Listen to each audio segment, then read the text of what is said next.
ABC juice ఎలా చేస్తారో నేను చాలా క్విక్గా చూపిస్తాను.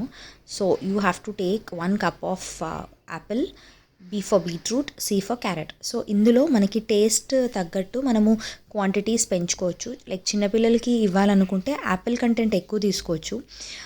లేదు ఇఫ్ ఇన్ కేస్ హిమోగ్లోబిన్ తక్కువగా ఉంది అలా అంటే మనం బీట్రూట్స్ ఎక్కువ తీసుకోవచ్చు.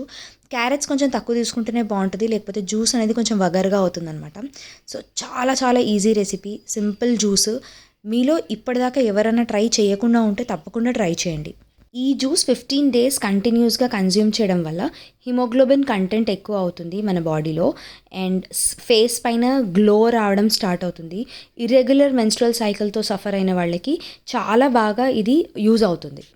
కరెక్ట్ క్వాంటిటీ వైజ్ నేను వండర్ షెఫ్ బ్లెండర్లో వేసేస్తున్నాను. సో బ్లెండ్ చేసేద్దాం. సో మనం ఇందులో 1/2 గ్లాస్ వాటర్ వేయొచ్చు.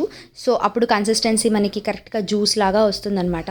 సో వండర్ షెఫ్ బ్లెండర్స్ చాలా చాలా కంఫర్టబుల్గా ఉన్నాయి, చాలా బాగుంది బేసికలీ.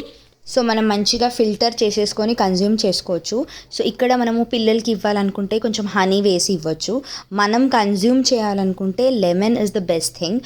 హనీ, షుగర్స్ ఇవన్నీ అవాయిడ్ చేయడం చాలా better. But last but not the least ఏంటంటే 15 days కంటిన్యూస్గా మనము దీన్ని మార్నింగ్ ఎంప్టీ స్టమక్ కన్జ్యూమ్ చేసినట్లయితే రిజల్ట్స్ చాలా చాలా బాగుంటుంది. మనం తీసుకున్న క్వాంటిటీస్ బట్టి 1.5 గ్లాస్ ఈజీగా వస్తుంది. అట్లీస్ట్ ఒక 300 ml వస్తుందన్నమాట. సో ఇది మనం డైలీ 15 days కంటిన్యూస్గా కన్జ్యూమ్ చేసినట్లయితే రిజల్ట్స్ మాత్రం సూపర్గా ఉంటుంది. మీరు తప్పకుండా ట్రై చేస్తారని అనుకుంటున్నాను. సో ఇంతటితో ఈ వీడియో ఎండ్ చేస్తున్నాను guys. So I hope you all like this video. If then please do like, share and subscribe to my channel Keerthi's corner.